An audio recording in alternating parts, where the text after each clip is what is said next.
So, the Mario Kart World Direct came out today. A lot of people have a lot of opinions, the majority of them negative. This is the internet after all. And I thought, rather than sharing my opinions in some insane rambling 500 tweet thread, I just do it here in an insane rambling YouTube video. Online gaming culture right now is in a place that I really don't like, and Mario Kart World is just the latest example of this trend that I've been seeing for several years. We've all been seeing it for several years.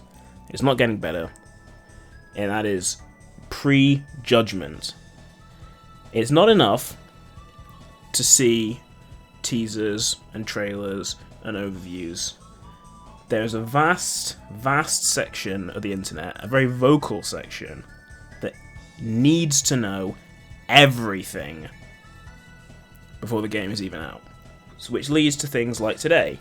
A lot of people have been complaining that the Mario Kart Direct didn't show enough.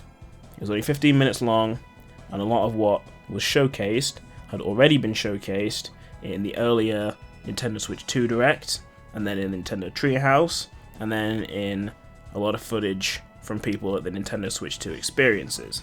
So for people who've seen all of that, who've watched it, who've analysed it, like myself, many other people, there wasn't much new in today's Nintendo Direct to really get them excited. And that has led to a lot of people saying things like, this has made me less interested, this meeting could have been an email, you know? And it's a symptom of gaming culture today. People cannot wait. No one can wait. No one knows how to wait. People see a Nintendo Direct, and if it doesn't show them everything they want to see, it's a bad Direct. It's a bad game. They haven't even played it yet. Mario Kart World isn't out for a month and a half. But people are saying, this game isn't worth the money. And I'm going to say right now, regarding the price tag, $80 or £75 is too much. It's too expensive. I will pay it. I'm willing to pay it, but I shouldn't have to, and neither should anyone else. It is too expensive. But I've seen people saying things like, this has made me less interested. People saying, rest in peace story mode, rest in peace battle mode, rest in peace Funky Kong, PT Piranha, Diddy Kong. Guys, it's not out yet. Can we slow down? You ever heard of a surprise before? Maybe Nintendo doesn't want to reveal everything right away. Maybe they don't want to give you the whole thing on a platter before the game's even released. Maybe they want people to be able to turn around and say, wow, I wasn't expecting that. Wow, I'm glad I wasn't spoiled for this. It seems almost as if gaming online culture is the reverse of movie online culture, where gamers are desperate to be spoiled. They yearn for it. And I understand, with this game in particular, there is a big value proposition you have to ask yourself. It's because it's not just $80, £75 for the game, it's also $450, £400 for the system. Right? You're looking at a lot of money, so you have to ask yourself, is that worth it? I understand that might make people more critical, but you also have to think, it isn't out yet. You can't turn around and say, no story mode. You don't know that there isn't a story mode. Maybe they just haven't revealed that yet. You don't know that there isn't Bob on Blast in battle mode. Maybe they just haven't revealed that yet. Mario Kart 7 didn't have a dedicated Bob on Blast, but it was a setting inside Balloon Battle. We've already seen Balloon Battle. Maybe Bob on Blast does exist in the same way it did there. People saying, rip Funky Kong, rip Diddy Kong. Maybe they're in the game. Maybe you just have to unlock them. Did anyone know Funky Kong was going to be in Mario Kart Wii? No. Maybe he's waiting for you. People really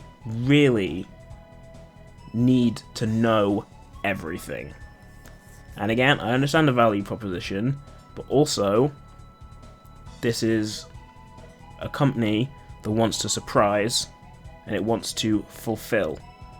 It wants to give people magical moments You won't get a magical moment if you know everything that's going to happen. And all this discourse has reminded me of is the pre-release for Tears of the Kingdom. Because all anyone was saying when Tears of the Kingdom was being shown off was Breath of the Wild DLC, Breath of the Wild 1.5. What's the point of this? Why wouldn't I just play the other game? Why is this X amount of money? Why am I paying for this? And then the game comes out. There is a whole underground.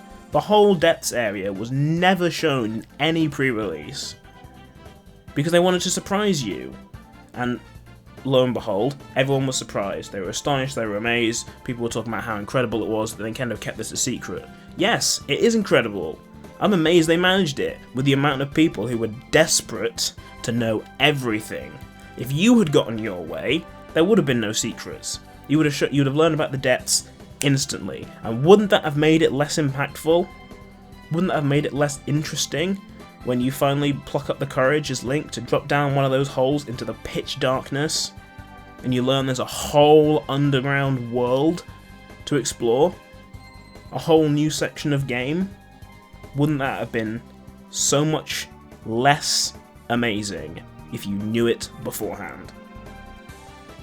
I think the biggest problem here is the way people approach the pre-release material. Because when people watch a direct, a treehouse, they're not going in with a desire to learn, to be amazed, to be excited. They're going in with an expectation to be disappointed and a demand not to be. And when you set yourself up like that, it's impossible not to be disappointed.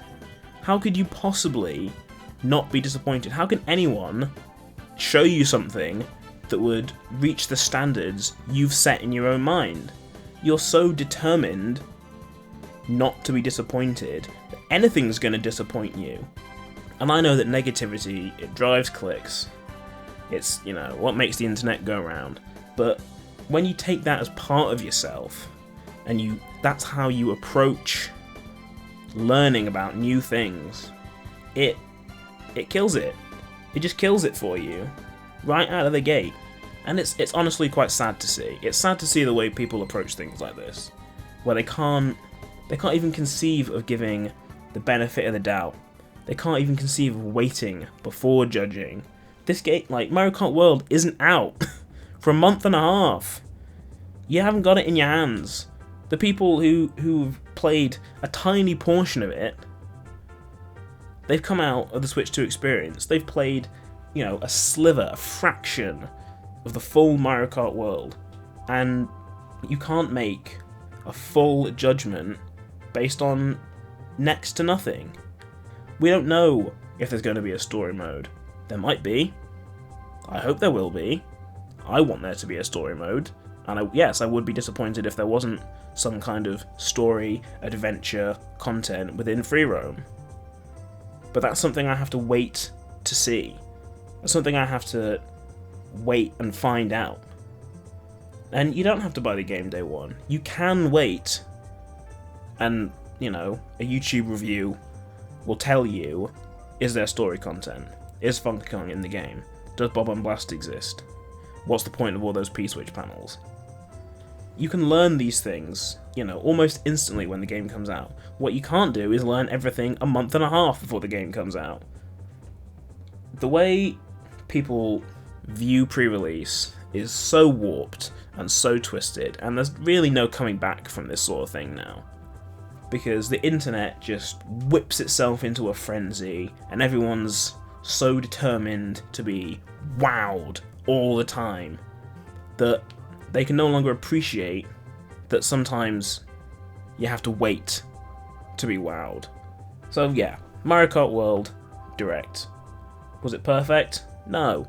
Was it 15 minutes of mostly stuff we'd already seen from Treehouse and Direct and Switch 2 experience? Yes.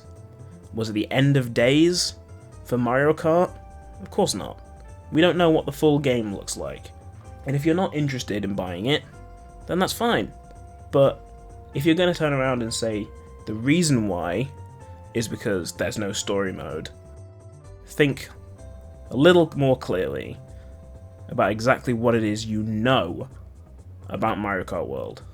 Do you know there's no story mode? Do you know there's no Funky Kong? Do you know that free roam is largely meaningless? No, you don't. Absence of evidence is not evidence of absence. Just because we didn't see it doesn't mean it doesn't exist. We'll have to wait and see.